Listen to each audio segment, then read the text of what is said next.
마지막 날들, 디모데 3장에서 말씀하시는 위험한 때에 살고 있습니다. 우리 마지막 이 시대는요, 죄를 죄라고 말하지 못하게 만드는 시대입니다. 진리를 외치면 혐오 발언이라고 얘기하고요, 또 거룩을 주장하면 시대의 착오라고 얘기합니다. 하나님의 거룩하심을 말하면 사랑이 없다고 하고, 죄를 지적하면 너는 판단할 자격이 없어, 이렇게 공격합니다. 이 모든 것이 이제 포용이라는 이름 아래 진리를 희석시키고 또 사랑이라는 이름으로 죄를 정당화하는 그런 흐름을 보여주고 있습니다. 그런데 교회 속에서도 이런 흐름이 스며들고 있다는 거죠. 모두가 하나 돼야 된다, 차이를 인정하자, 진리보다 연합이 더 먼저이고 관계가 더 먼저다, 이런 말이 들린다는 거죠. 근데 성경은 이렇게 증언합니다. 고린도서 6장 14절 읽어볼까요?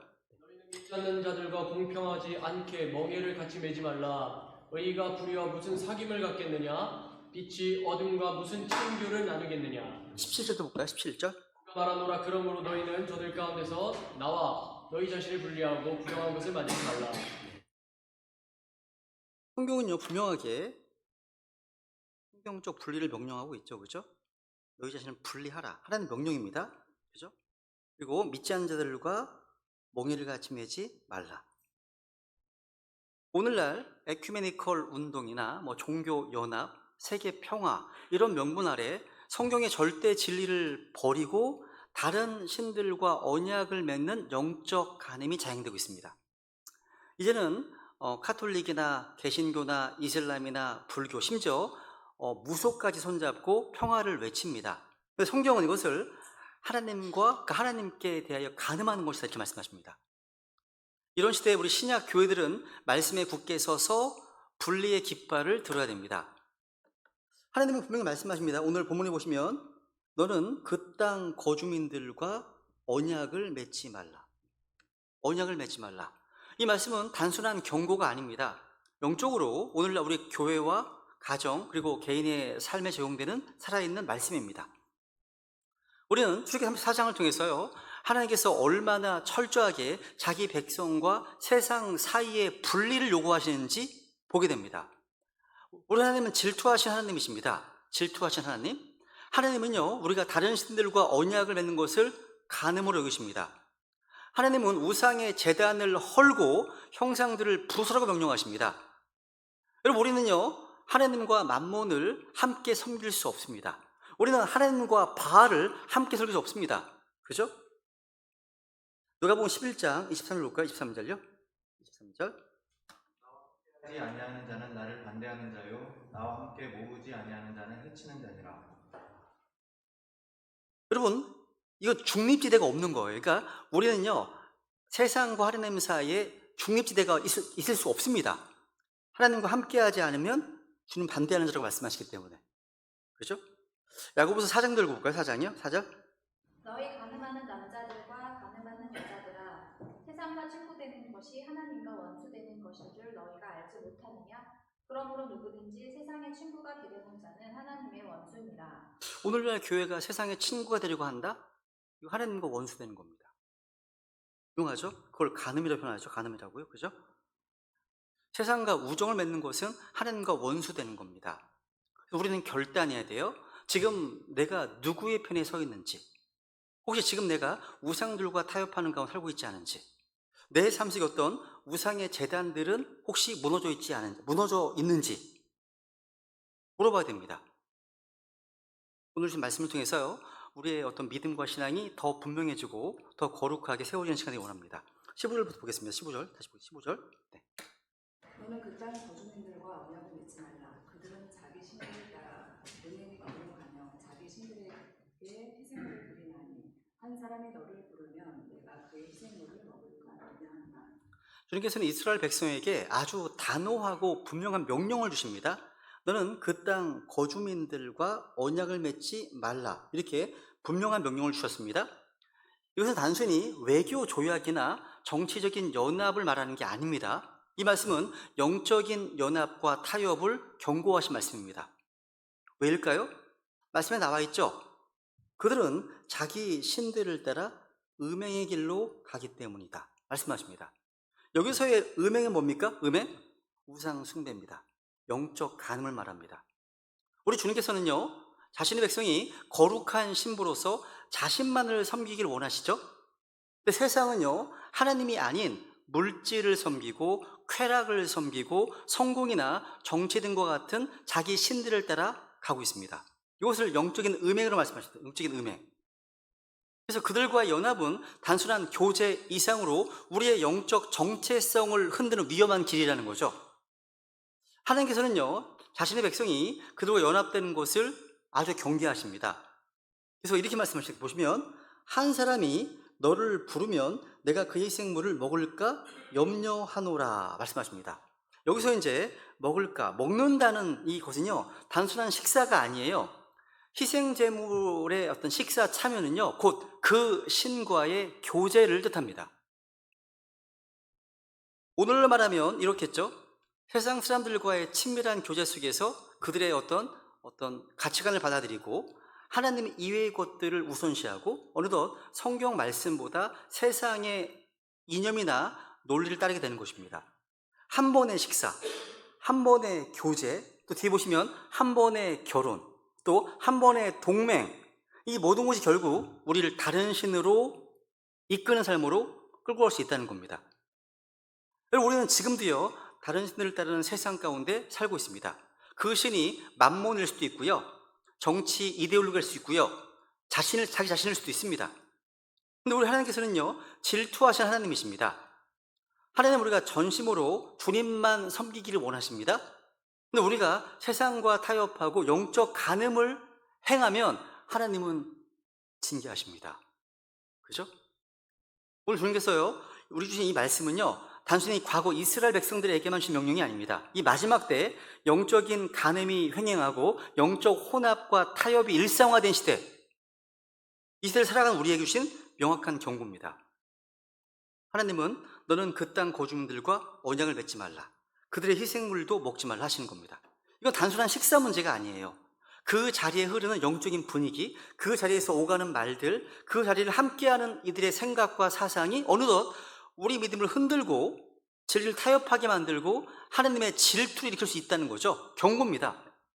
바울도 똑같이 경고했습니다. 고린도전서 10장 21절입니다. 너희가 주의 잔과 마귀들의 잔을 겸하여 마실 수 없고 주의 상과 마귀들의 상에 겸하여 참여하는 자가 될 수 없느니라. 얼마나 분명한 말씀입니까? 우리는 주의 잔을 받은 자들입니다. 우리는 주의 상에 앉은 자입니다.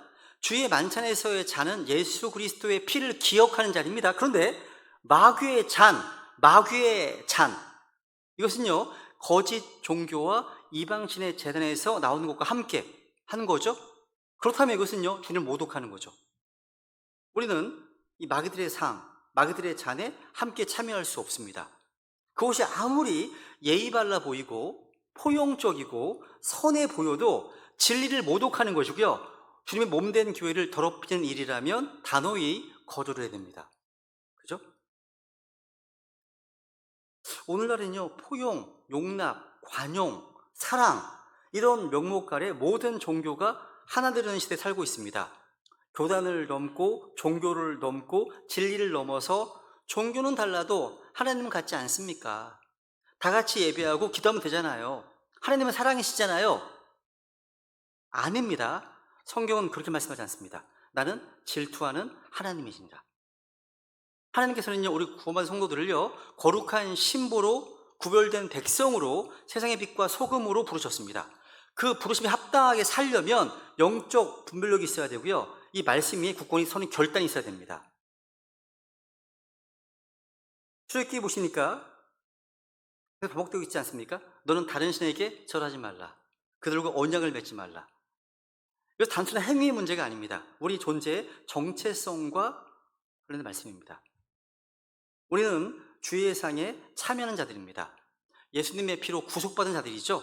세상과 구별된 하나님의 백성들입니다. 그렇다면 우리는 누군가 부를 때 그 초대받은 자리에 무조건 응할 수 없습니다. 그렇죠? 말씀하시네요. 한 사람이 너를 부르면, 이 한 번의 부르심 때문에 영적으로 망할 수가 있다는 거예요, 지금. 그러니까 세상이 부른다고, 문화가 인도한다고, 다수의 사람들이 간다고 따라가면 안 됩니다. 그걸 노할 용기, 거절할 결단, 그러니까 진리를 지킬 분별이 필요하다는 거예요. 이 마지막 날들에 진리는 흐려지고 있습니다. 거룩은 조롱당하고 있습니다. 타협이 미덕처럼 포장되고 있어요. 근데 여러분, 하나님은 우리가 혼합되길 원치 않으세요. 하나님은 우리가 거룩히 구별되기 원하십니다. 우리는 마귀의 상과 주님의 상이 동시에 있을 수 없습니다. 그렇다면 우리는 누구의 부르심에 응답하고 계십니까? 우리가 어떤 상에 앉아 무엇을 먹고 누구와 교제하고 계십니까? 정말 구별된 자로서 구별된 백성답게 살고 계십니까? 하나님은요, 혼합을 싫어하세요. 양다리 싫어하십니다. 한쪽 다리는 세상에 있고 한쪽 다리는 하나님께 걸쳐 있는 양다리 신앙, 또 나이롱 신자 이런 표현들, 하나님께서는요 성경적 분리를 통해서 복을 주십니다. 오늘 하나님께서 우리에게 주시는 질문은 단순합니다. 너는 누구와 언약을 맺고 있는가? 이 질문은요 이 자리에서만 끝나서는 안 됩니다. 이 질문은요 우리의 신용카드 사용 내역을 통해서 한번 던져봐야 되고, 스마트폰의 사용 내역과 SNS를 통해 한번 던져봐야 됩니다. 내가 가장 많은 시간을 쓰는 곳이 어디입니까? 내가 가장 깊이 생각하는 곳은 무엇입니까? 한번 생각해 보세요. 하나님은 우리가 단지 말로만 주님 사랑합니다, 이런 고백을 원하시지 않으십니다. 하나님은요 우리의 삶 전체를 받기 원하십니다. 여러분, 물질주의와 언약을 맺은 사람은 항상 돈이 기준이 됩니다. 선택하는 것도, 뭔가 진로도, 자녀 교육도, 또 헌금하는 것도 성경이 기준이 아닌 돈이 결정합니다. 안락함과 언약을 맺은 사람은요 희생과 수고가 요구되면 한 발 물러섭니다. 예배보다 여행을, 말씀보다 휴식이 더 중요하기 때문에, 또 뭔가 인정받고 싶은 욕구나 이런 것들에 언약을 맺은 사람은요 진리를 말할 용기가 없습니다. 왜? 사람들의 비난이 두려워서 침묵합니다. 조롱이 두려워서 타협한다는 거죠. 하지만 여러분, 우리는 주님의 신부입니다. 주님의 피로 언약을 맺은 하나님의 백성입니다. 다른 어떤 것과도 언약을 맺을 수가 없습니다. 그렇죠? 혹시 여러분 하나님보다 더 많이 신경 쓰는 것이 있으십니까? 하나님의 말씀보다 더 자주 들여다보는 것이 있어요? 주님께 경배드리는 것보다 더 우선순위에 있는 것이 있습니까? 그것이 바로 오늘 하나님께서 끊으라고 하시는 언약의 대상일 수 있습니다. 그 언약을 끊으셔야 됩니다. 돌이켜야 한다는 거죠. 다시 주님과 언약을 새롭게 하셔야 됩니다. 여러분, 이스라엘의 역사를 보시면요 이게 단지 먼 나라 이야기가 아니에요. 그들의 실패는 오늘 우리의 거울입니다. 여러분, 모압 여인과의 작은 식사 한 끼, 그 작은 자리가 우상 숭배 제단으로 변했고요, 결국은 이스라엘 전체가 주 하나님을 버리는 배도의 길로 빠지게 되었습니다. 여러분 꼭 기억하십시오. 작은 영상 하나가, 작은 미디어 하나가 음란의 영과 세속적인 그림자를 내 안에 들여옵니다. 작은 거 하나가요? 여러분, 조그만 인간관계 하나가 예배의 자리를 흔들어 버리고요 믿음의 길을 무디게 만듭니다. 작은 습관 하나, 뭔가 작은 관심 하나가요 결국은 하나님을 향한 마음을 빼앗아 버리고 무장해제시킵니다. 그래서 그런 작은 것들을 잘라내셔야 됩니다. 작은 타협들. 여러분, 하나님의 말씀은요 명확하고 날카롭고 거룩한 기준입니다. 하나님은 분명히 말씀하시죠. 레위기 11장 44절. 하나님이니라. 그러므로 내가 거룩하니 너희는 너희 자신을 거룩히 구별하여 거룩할지니라. 내가 거룩하니 너희는 자신을 거룩히 구별하여 거룩할지니라. 하나님은요 포용과 관용을 요구하지 않으셨습니다. 하나님은 포용이 아니라 거룩한 분리를 원하십니다. 분리. 우리를 위해서요, 우리를 위해서. 16절로 가겠습니다. 16절. 또 내가 내 아들들을 위해 그들의 딸들을 데려오므로 그들의 딸들이 그들의 신들을 따라 은행에 기울가며 내 아들들을 그들의 신들을 따라 은행에 기울가게 할까 염려합니다. 우리 하나님께서는요 단지 이방 결혼, 이런 결혼이라는 사건 하나만을 말씀하실 것이 아닙니다. 지금 세대 간의 신앙의 흐름, 영적 계승의 단절을 염려하고 계십니다. 여러분, 하나님은요, 우리보다 더 멀리 보세요. 멀리 보십니다. 단 한 번의 감정적 결정, 단 한순간의 영적 타협이요, 우리 자녀의 영혼이 우상을 섬기는 방향으로 흘러가게 만들 수 있다. 이걸 아시기 때문에 분명히 경고하시는 겁니다. 오늘 세상은 그렇게 말하지 않습니까? 또 교회에서도 그런 얘기가 있어요. 서로 사랑하면 되지. 종교는 나중에 맞춰가면 되죠. 결혼하면 언젠가 교회 나오겠죠. 믿으면 각자 자유 아니에요? 이런 얘기를 듣습니다. 심지어 교회에서도요. 듣습니다. 하지만 여러분, 그 결과는 뭐예요? 결과는 무엇입니까? 믿는 자가 침묵하게 되더라고요. 말을 안 해요. 침묵합니다. 또 믿음을 가진 부모가 타협합니다. 결국 자녀들은 하나님보다 세상을 더 가까이 하게 되고요, 세상을 섬기게 됩니다. 비극이죠. 비극이죠. 하나님 미리 말씀하셨거든요. 하지 말라고. 여러분, 하나님의 진리는 결코 인간의 감정 위에 세워지지 않습니다. 감정 위에 세운 결혼은요, 믿음이 무너집니다. 무너지는 거예요. 사랑이라는 이름으로 믿음을 양보하면 복음은 희석됩니다. 희석돼요. 결국 그 대가는 뭡니까? 다음 세대의 영적 음행입니다. 음행이에요. 우리가 오늘 주님 앞에서 분명히 서지 않으면 내일 우리 자녀는 하나님 앞에 설 길을 잃게 됩니다. 지금 내가 사랑하는 이가 누구인가 보다 내 자녀가 앞으로 섬길 자가 누구인가를 더 멀리 봐야 한다는 겁니다. 결혼이란 단지 두 사람 간의 문제가 아닙니다. 가문과 세대 전체를 이끄는 영적인 어떤 방향 설정입니다. 정말 중요한 거예요, 결혼은요. 여러분, 성경은요, 우리가 믿음이 다르면 함께 갈 수 없음을 분명히 말씀하셨습니다. 여러분, 삼손 기억하십니까? 삼손은요, 주님 주신 초자연적인 힘, 또 사사로서의 사명이 있었습니다. 그런데 삼손은 하나님의 명령을 무시하고 블레셋 여인과의 감정에 이끌려서 점점 하나님의 뜻에서 멀어졌습니다. 그 결과 머리털과 함께 그의 힘이 잘렸고요, 눈이 뽑혔고요, 결국 하나님의 영광이 그를 떠나게 되었습니다. 정말 큰 비극이죠. 보세요 한번. 16장 10절. 그녀가 이르되 삼손이여 블레셋 사람들이 당신을 덮치고 있느니라 하니 그가 잠에서 깨며 말하기를 내가 예전에 다른 때와 같이 나가서 내 몸을 흔들리라 하였으나 그는 주께서 자기를 떠나신 줄을 깨닫지 못하였더라. 블레셋 여인과의 그 관계 때문에 주님께서 떠나셨습니다. 큰 낭패죠. 비극이죠. 그죠? 이런 예가 너무 많지 않습니까? 솔로몬 기억하십니까? 솔로몬은요, 하나님께서 인정하시는 가장 지혜로운 왕이었습니다. 모든 민족이 그 솔로몬의 지혜를 들으러 예루살렘으로 찾아왔거든요.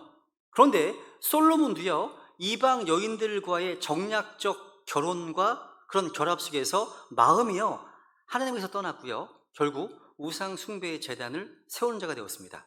예레미야 11장 4절. 그랬을 때 그의 아내들이 그의 마음을 돌려 다른 신들을 따르게 하였으므로 그의 마음이 그의 아버지 다윗의 마음과 같지 아니하여 주 그의 하나님을 향해 완전하지 아니하였으니. 이런 모든 케이스가 뭘 얘기합니까? 하나님의 말씀은 항상 옳습니다. 항상 옳습니다. 세상은 말합니다. 사랑이 먼저라고요. 종교는 결혼 후에 맞추면 된다고. 다르면 어때? 마음만 맞추면 되지. 하지만 성경은 단호하게 말합니다. 믿음이 다르면 함께 갈 수 없다고요. 아무리 사랑이 있어도요, 그 사랑이 진리 위에 세워지지 않으면 결국 무너집니다. 관계가 무너져요. 후회합니다. 가정도 무너집니다. 그리고 다음 세대도 무너집니다. 한 번의 결혼이. 여러분, 우리의 기준은요, 감정이 아니라 말씀이어야 됩니다. 감정은 흔들리지만 말씀은 변하지 않습니다. 그래서 우리 어떤 감정도, 어떤 관계도요, 주님보다 앞서서는 안 됩니다. 사랑보다 더 중요한 것은 믿음의 일치입니다. 믿음의 일치죠. 아무리 서로를 좋아하고 아끼고 사랑해도요, 믿음이 달라서 영적으로 하나가 되지 못하면 결국 주님으로부터 멀어지게 됩니다. 그래서 우리는 수요 기도의 시간마다, 기도할 때마다 항상 가정의 영적 하나됨을 위해서 계속 기도하는 겁니다. 너무 중요하기 때문에. 우리는 자녀들을 위해서 좋은 학교에 보내고 좋은 환경을 마련해 주려고 하고 좋은 어떤 미래를 준비하려 애쓰지만 가장 중요한 것은 뭡니까? 믿음의 순수함을 물려주는 겁니다. 그걸 놓치고 있다면 다른 모든 수고는 헛수고가 되는 거예요. 헛수고가 되는 겁니다. 우리가 자녀에게 물려줘야 될 가장 최고의 유산은요, 아파트가 아니에요. 은행 예금이 아닙니다. 좋은 인맥도 아니에요. 순결한 믿음입니다. 믿음의 믿음. 여러분, 부모의 삶이요, 먼저 하나님께 향할 때 그 영적 방향성이 자녀에게로 흘러갑니다. 그러니까 우리가 먼저 타협하지 말고 우리의 결혼이나 교제나 우정이나 사업의 모든 관계 속에서 하나님의 기준과 영적 분별력을 회복해야 한다는 것. 여러분, 출애굽기 34장 이 15절, 16절 말씀은요, 영적 음행으로서의 우상 숭배가 아주 작은 것으로부터 들어온다는 것을 경고하는 겁니다. 한 번의 초청, 한 번의 식사, 또 한 번의 교제, 한 번의 결혼이 우리의 영적 경계선을 무너뜨릴 수 있구나 보여줍니다. 또 한 번의 예배 참석인데 다른 복음을 전하고 다른 영, 다른 예수에게 마음을 열게 할 수도 있습니다. 한 번의 예배 참석이 이럴 수 있다는 거죠. 그러니까 한 번의 식사, 한 번의 예배가 하나님의 질투를 불러올 수 있다는 거. 중요한 게 하나 있습니다. 이게 작은 거를 조심하라는 거죠. 아가서 2장 15절입니다. 아가서 2장 15절. 우리를 위해 여우들 그 포도나무를 망치는 작은 여우들을 붙잡으라. 이는 우리 포도나무에 연한 포도들이 있기 때문이다 하셨느니라. 정말 중요한 말씀입니다. 여우들, 포도나무를 망치는 작은 여우들을 붙잡으라. 작은 여우들을 붙잡으라 합니다. 영적으로 포도나무는요, 요한복음 15장에 보시면 나는 포도나무 너희는 가지라. 영적으로 교회를 가리킵니다. 교회가 열매를 맺어야 하는데 열매를 맺지 못하게 하는 것으로 작은 여우들을 붙잡으라 이렇게 말씀하십니다. 여러분, 작은 여우들이 뭐예요? 여러분, 포도나무는요, 우리 교회 성도들의 삶으로서 우리의 믿음이나 예배나 거룩이나 가정이나 순결 이렇게 얘기한다면 포도나무를 망치는 작은 여우들은 겉으로 보기에는요 별로 해가 없어 보여요. 작은 여우 이쁘지 않아요? 작은 여우 귀엽잖아요. 해가 없어 보입니다. 근데 실상은 포도나무 뿌리를 파헤치고 열매를 다 망가뜨린다는 겁니다. 그러니까 교회를 한번 무너뜨리는 것은 거대한 어떤 이단이 아니라 작은 타협들인 겁니다. 여러분, 가정을 무너뜨리는 것도요, 외부의 공격이 아니라 속에서부터 피어오르는 작은 부주의입니다. 여러분, 죄는요, 처음부터 대놓고 들어오지 않아요. 아주 은밀하게, 숨겨진 채로 달콤하게 다가옵니다. 이런 거죠. 예를 들어서 이런 거죠. 스트레스 해소용이나 아니면 오늘은 기념일이니까 한 잔의 포도 와인은 괜찮겠지. 이것이 음주 습관이 되고 음주가 판단력을 흐리게 만들어서 결국 죄의 문을 열게 합니다. 음주운전, 폭언, 폭력, 패가망신, 이 모든 것이 다 처음 한 잔에서 시작됐습니다. 또한 부주의한 시선, 봐서는 안 될 걸 보내요, 누군가? 또 채팅 앱 같은 거? 그냥 호기심에 들어갔어. 그런데 벗어날 수가 없네요, 이런 것들. 이런 작은 부주의가 가정을 깨뜨릴 수도 있습니다. 실제 이혼 사건에 보면 그 이유가 그런 작은 데서 시작됐습니다. 엄청 큰 무슨 폭풍 밀려온 게 아니에요. 작은 데서 시작되었습니다. 여러분, 또한 이런 것도 있죠. 조금만 더 벌고 싶다는 작은 탐욕이 작은 여우일 수 있습니다. 여러분, 아간의 죄가 뭐였습니까? 아간의 죄? 은덩이, 금 한 촉, 외투 한 벌이었습니다. 아간의 죄가. 그런데 그 작은 욕심이 온 가족의 생명을 앗아갔습니다. 오늘날에도요, 딱 한 번만, 조금만 더 이런 생각으로 도박에 빠지고 투기하게 되고 불법 투자에 빠진 사람들이 은근히 되게 많습니다. 오늘 하루쯤은 교회 집회에 빠져도 괜찮겠지 하는 그런 작은 타협도 여우가 될 수 있습니다. 여러분, 하나님과 점점 멀어지는 거는요, 어떤 커다란 사건이 아닙니다. 아니에요. 작은 무관심에서부터 시작해요. 예배의 자리에서 빠진 한 번이 그런 습관이 되고요. 결국 믿음이 식어버릴 수 있습니다. 여러분, 이 작은 여우들을 방치하면 어떻게 됩니까? 그 여우가 자랍니다. 처음에는 귀여워 보였고 무해해 보였지만 나중에는 뿌리를 흔들고 줄기를 끊고 열매를 썩게 만듭니다. 한 혼이 망가지는 데는 한순간입니다. 그런데 회복하려면 평생 걸릴 수 있습니다. 성경은 반복해서 경고합니다. 보세요. 신약성경 볼까요? 2절 볼게요. 사랑하는 것이 좋지 아니하리다. 적은 누룩이 온 덩어리를 뜨게 함을 너희가 알지 못하느냐. 온 덩어리를 뜨게 하는 게 뭡니까? 작은 누룩입니다. 작은 누룩이 온 덩어리를 뜨게 한다 말씀하시네요. 똑같은 말씀 보세요. 적은 누룩이 온 덩어리를 뜨게 하느니라. 적은 누룩이, 아까 작은 여우들이 다 같습니다. 그러니까 무슨 얘기입니까? 여러분, 작은 여우들을 지금 잡으셔야 돼요. 잡으셔야 됩니다. 더 미뤄서 안 됩니다. 이 정도는 괜찮겠지. 그 생각이 바로 영적인 작은 여우일 수 있습니다. 그 작은 여우가요, 오늘 우리의 순결과 우리의 기도, 헌신을 무너뜨리고요, 우리의 가정과 다음 세대를, 우리 교회를 갉아먹고 있습니다. 그래서 여러분, 오늘날 우리의 가정과 교회를 파괴하는 것은요, 대단한 어떤 악이 아니라 작은 여우와 같은 사소하고 작은 것들이라는 거 기억하셔야 됩니다. 17절 가겠습니다. 17절.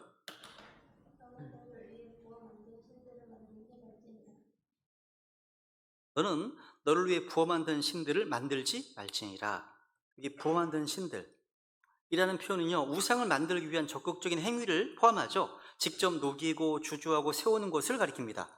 성경에서 가장 자주 반복되는 엄중한 명령 중 하나가 뭡니까? 우상을 숭배하지 말라는 거죠. 출애굽한 이스라엘 백성들이요, 반복해서 들은 명령들 중에 하나가 우상에 대한 거예요. 한번 레위기 19장 4절.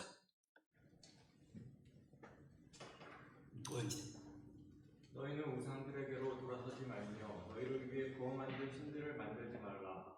나는 주 너의 하나님이니라. 또 레위기 26장 1절로 볼까요? 너희는 너희를 위해 우상들이나 생긴 형상을 만들지 말고 너희를 위해 서 있는 형상을 세우지 말며 너희 땅에 돌로 된 그것에 절하지 말라. 나는 주 너희 하나님이니라. 지금 주님께서는요, 백성들에게 우상들에게로 돌이키지 말고, 우상들을 만들지 말고, 우상들을 세우지 말고 절하지 말라 말씀하셨습니다. 우상 숭배는 하나님의 가증히 여기시는 것이고 미워하시는 것이고 주님의 질투를 불러일으키는 것입니다. 구약 성경에서 우상 숭배는요, 사형에 해당하는 죄입니다. 여러분, 이스라엘은요, 우상들을 섬겼습니다. 솔로몬도 우상들을 섬겼습니다. 많은 이스라엘 역대 왕들도 우상을 세우고 그것들을 따랐습니다.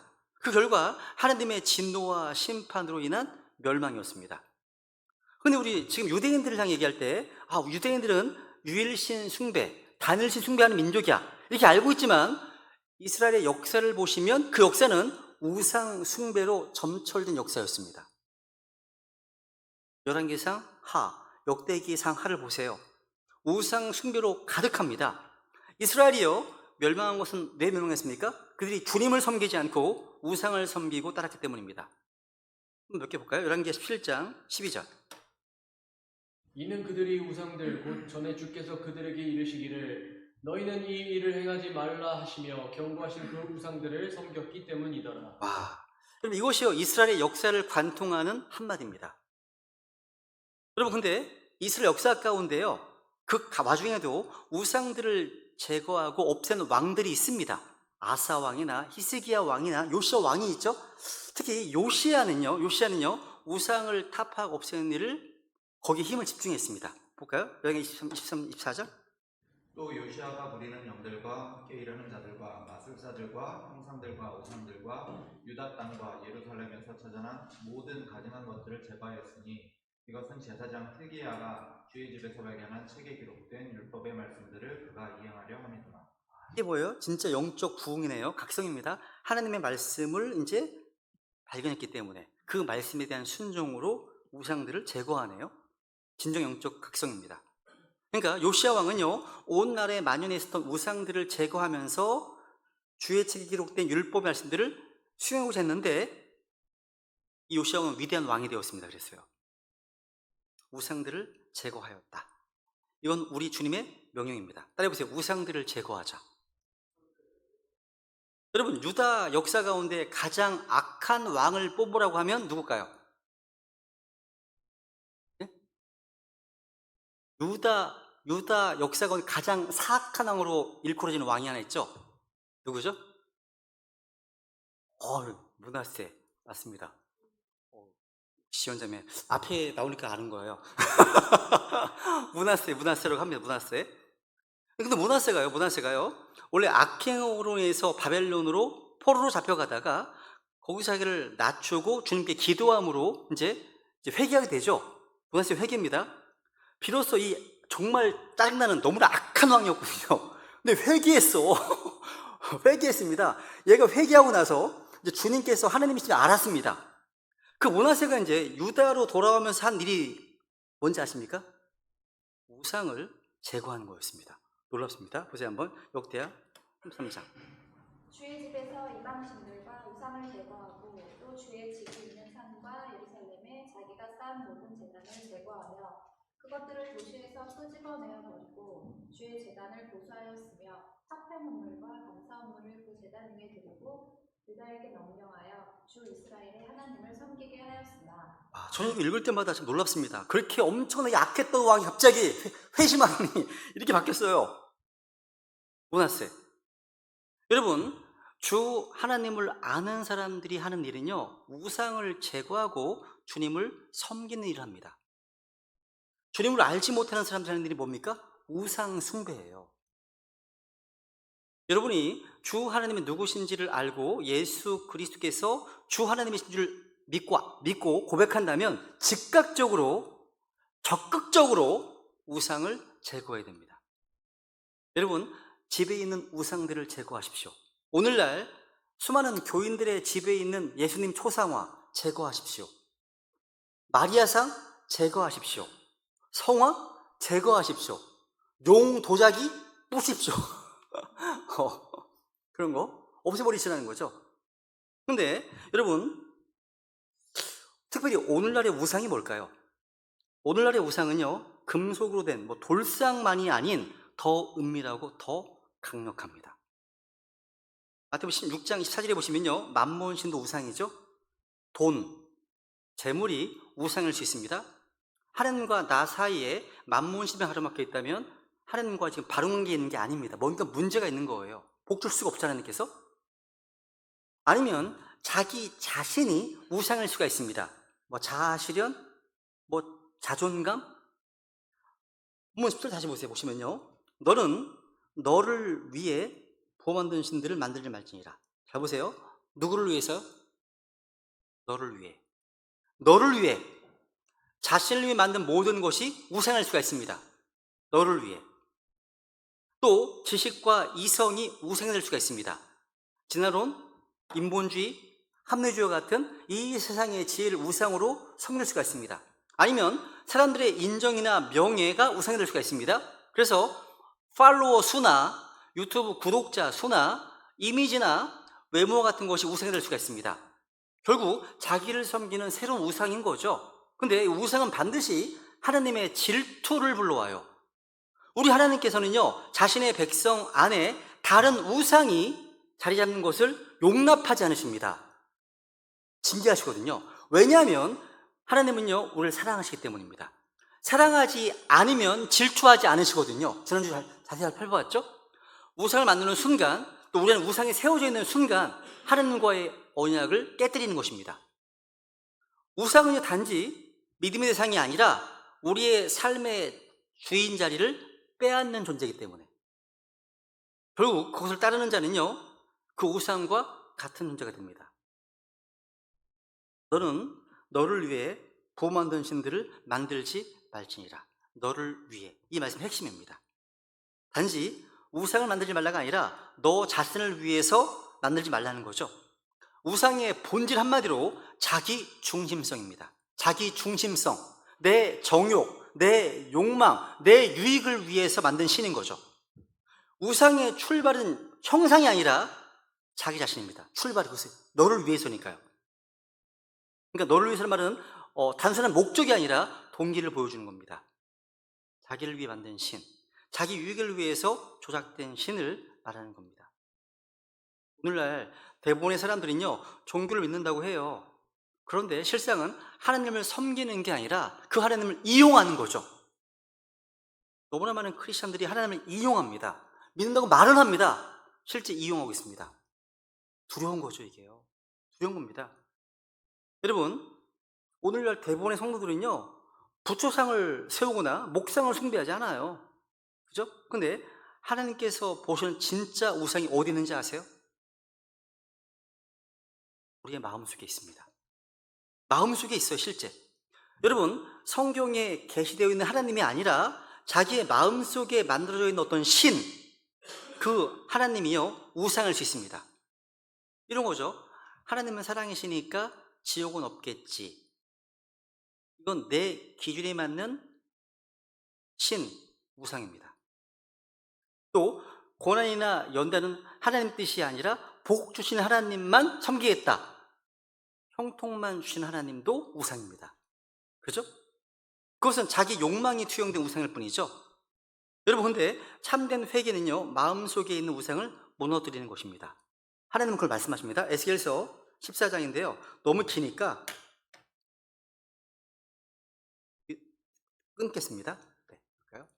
사람의 아들아, 이 사람들이 자기 우상들을 자기 마음속에 세우고 자기 불법에 걸린 돌을 자기 얼굴 앞에 두었으니 그들이 내게 묻는 것을 내가 조금이라도 용납하겠느냐. 그러므로 그들에게 말하고 그들에게 이르되 주 하나님께서 이같이 말씀하시느니라. 이스라엘 집에서 자기 우상들을 자기 마음속에 세우고 자기 불법에 걸린 돌을 자기 얼굴 앞에 둔 채 대원 자에게 오는 모든 사람에게, 즉 그렇게 오는 자에게 나 주가 그의 우상들의 많은 수요대로 응답하리니. 이 말씀은 진짜 두려운 말씀이에요. 하나님 백성이요, 마음속에 우상을 간직한 채 주님께 나온다? 주님께서 응답하시겠대요. 그 우상에 따라서. 심판의 응답인 겁니다. 무서운 거예요. 이런 거죠. 지금 이스라엘 백성들이요, 지금 주님 앞에 지금 나갑니다. 대원자가 나왔습니다. 이들은 겉으로 보기에는 하나님을 찾고 묻는 행위를 하고 있어요. 주님께서는 근데 그들의 마음을 보셨습니다. 그 마음에 우상들을 지금 세운 채 하나님께 나온 거예요. 겉으로는요, 이렇게 예배를 드리고 있습니다. 속으로는요, 뭔가 다른 것을 섬기고 있는 모습입니다. 마음속 우상은 눈에 안 보입니다. 근데 더 위험해요. 더 위험하죠? 우리는 돌이나 나무나 금이나 은으로 된 어떤 그런 눈에 보이는 우상은 버렸다고 생각할 수 있습니다. 문제는 근데 보이지 않는 우상입니다. 마음에 있는 우상들을 제거해야 됩니다. 왜냐하면 그 우상들을 간직한 채 주님께 나아가면 주님께서는 그 우상들의 많은 수요대로 말씀하시기 때문입니다. 이 말씀은요, 하나님께서 그 사람이 숨기고 있는 우상에 따라서 거짓된 응답으로 응답한다는 얘기입니다. 심판의 응답이죠. 그러니까 진짜 회개는 뭡니까? 행위보다 마음에 시작돼야 됩니다. 죄는요, 행동 이전에 마음의 문제거든요. 여러분, 가장 무서운 게 이겁니다. 가장 무서운 적은요, 밖에 있는 게 아니에요. 안에 있어요. 안에 있습니다. 나를 더럽히는 것은요, 밖에 있는 것들이 아니라 내 안에, 내 마음속에 있는 것들입니다. 사람의 어떠함을 결정하는 것도 밖에 있는 게 아니라 내 속에 있는 것입니다. 세상은요, 사람들이 외모를 보죠. 그 사람의 직업을 보고 학력과 재물과 가문과 인물과 능력과 업적 이런 등등을 가지고 평가합니다. 외모를 중시하고 외모에 따라서 판단합니다. 그런데 주님께서는 그 속을 보십니다. 속을 보십니다. 그죠? 피할 수가 없어요. 여러분, 죄는요, 행위의 문제 이전에 마음의 문제입니다. 죄는 외부 환경의 문제가 아니라 속 중심의 문제예요. 마음에 거짓이 있으면 그는 거짓된 사람입니다. 마음에 허영이 있으면 그는 헛된 인생이죠. 마음에 자기를 높이는 거만한 마음이 있다. 그 사람은 하나님을 대적하는 교만한 사람입니다. 마음에 불법이 가득하다면 그는 말씀을 거스르는 불법자입니다. 마음에 탐욕이 있으면요, 우상 숭배자입니다. 에베소 5장을 보세요. 에베소 5장 5절. 너희가 이것을 아느냐? 즉 인생을 일삼는 자나 부정한 자나 탐욕을 부리는 자, 곧 우상 숭배자는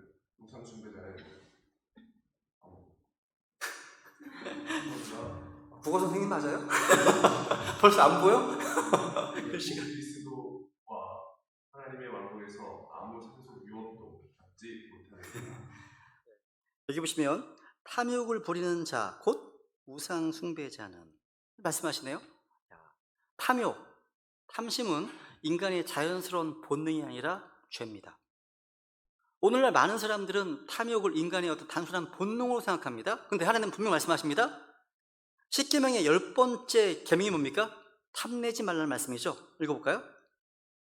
너는 내 이웃의 집을 탐내지 말며 내 이웃의 아내나 그의 남종이나 그의 애종이나 그의 소나 그의 낙이나 내 이웃의 소유 중 어떤 것도 탐내지 말라. 탐내지 말라.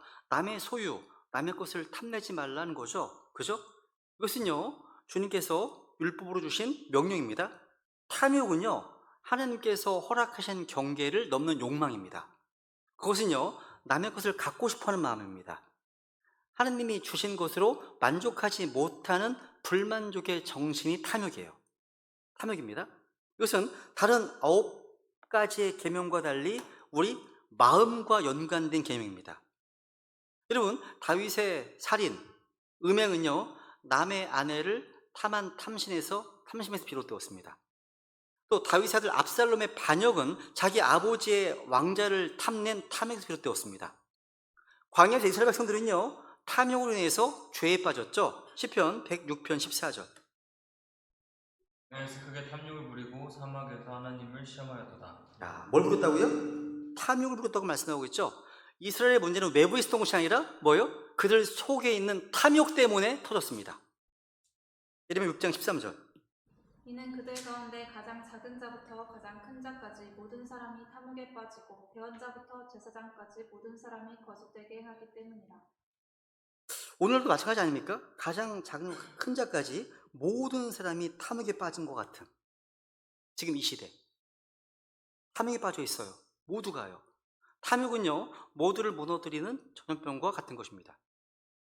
여기 이 예레미야 시대에는요, 탐욕을 부린, 그러니까 탐욕에 빠진 이들이요, 일부 소수의 사람들이 아니었습니다. 가장 작은 자부터 가장 큰 자까지 다 탐욕에 빠졌습니다. 그러니까 탐욕은요, 뭐 크고 작은 지위나 권력이나 신분의 문제가 아니었던 거죠. 지도자들도 예외가 아니었습니다. 오히려 영적 지도자들의 탐욕은요, 더 큰 죄입니다. 보세요. 배원자부터 제사장까지 모든 사람이. 우리는 죄가요, 사람의 외모와 아무 관련이 없음을 분명히 볼 수 있습니다. 영적 지도자들이요, 하나님의 이름을 탐욕의 수단으로 사용하는 시대가 오늘날 아닙니까? 오늘날? 하나님의 이름을 걸고, 그죠? 예레미야 8장도 보세요. 8장 10절. 그러므로 내가 그들의 아내들을 다른 사람들에게 주고 그들의 밭들도 그것들을 상속받을 자들에게 주리니 이는 가장 작은 자부터 가장 큰 자까지 모든 사람이 탐욕에 빠지고 배운 자부터 제사장까지 모든 사람이 거짓되게 행하기 때문이라. 여기 탐욕에 빠진 자들이 누굽니까? 못 배운 사람들? 가난한 사람들? 지위가 낮은 사람들? 그들입니까? 가장 작은 자부터 가장 큰 자까지 모든 사람입니다. 모두죠. 탐욕은요, 신분의 고와 지위고하를 가리지 않습니다. 모든 사람 탐욕에 빠졌습니다. 여러분, 10계명 가운데 9가지 계명이 행위와 관련된 것이라면 10번째 계명은 마음을 다루고 있습니다. 나머지 9계명은 행위로 드러난 죄를 금지하죠. 근데 10번째 계명은 마음속의 욕망을 금지합니다. 죄는 마음속 탐욕에서 시작되어서 말로, 행동으로 삶 전체를 다 오염시킵니다. 아합은요, 이스라엘 왕이었죠. 권력도 있습니다. 땅도 많았어요. 그런데 자기의 왕궁 곁에 있었던 나봇이라는 사람의 작은 포도원을 탐냈습니다. 그 포도를 탐냈다가 나봇이 왕에게 팔 수 없다고 결국 아합 왕이 병이 났습니다. 그죠? 나봇의 포도원을 얻지 못한 아합의 모습을 보세요 한번.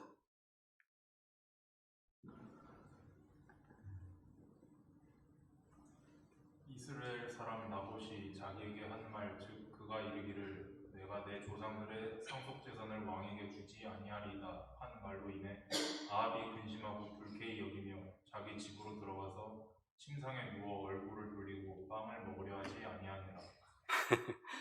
아합은 왕이었어요. 왕인데 남의 땅 하나 때문에 병이 들었어요. 한마디로 아합은요 탐욕에 사로잡힌 자였습니다. 그래서 이 아합의 아내 이세벨은요 그 탐욕을 채워주기 위해서 나봇을 죽여버립니다. 이것이 바로 탐심의 무서움입니다. 무서움인 거죠. 탐심은요 조용히 시작되지만 반드시 더 큰 죄로 자라납니다. 그래서 고린도 3장 5절 볼까요?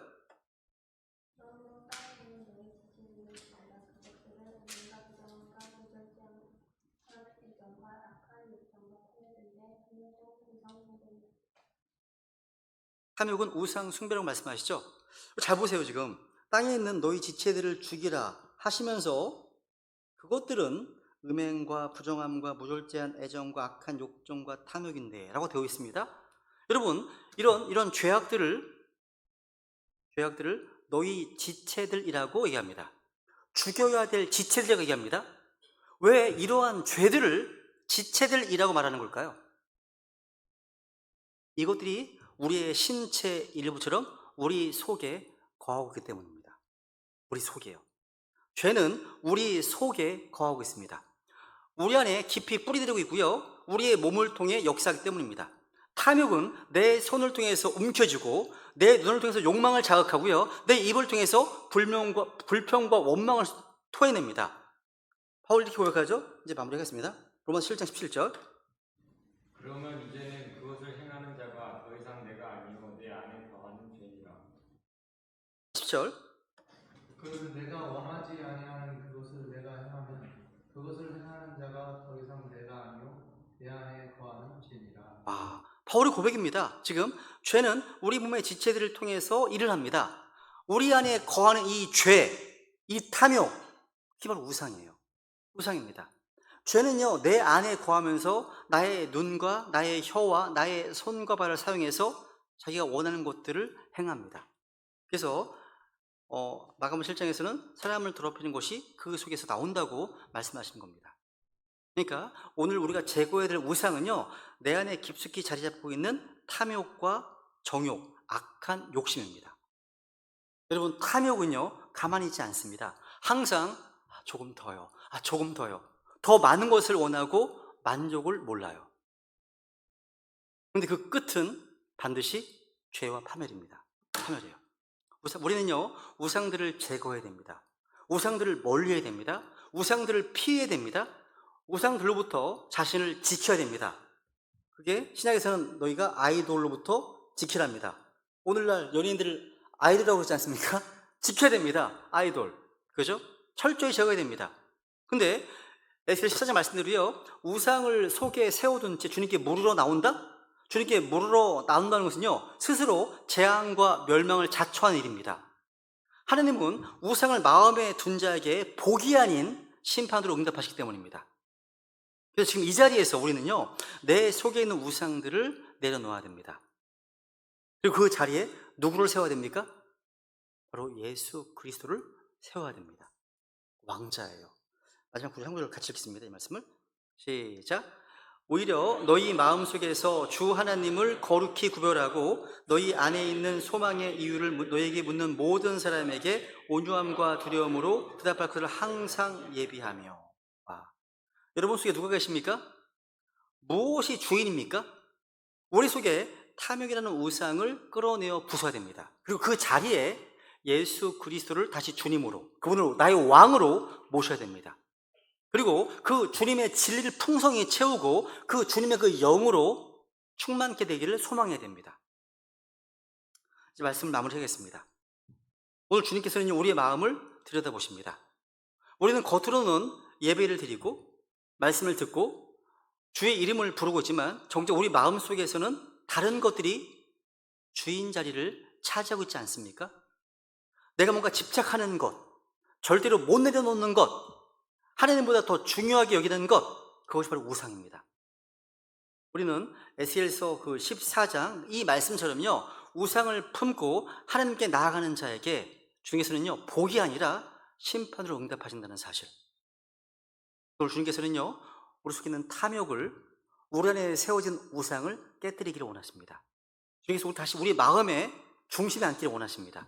주님께서만이 우리의 주인이 되시고, 그 주님만이 우리의 소망이 되시고, 또 주님만이 우리 삶의 목적이 되셔야 됩니다. 그래서 이 시간 십자가 앞에 자신의 탐욕을 못 받고 우리 마음 중심에 오직 예수 그리스도만 계시도록 회개하는 가운데 주님께 나아가십시오. 모두 우상을 내려놓고 주님을 다시 왕제에 모시는 삶을 살겠다고 결단하시면서 이 시간 주님께 은혜를 구하겠습니다. 기도하시겠습니다.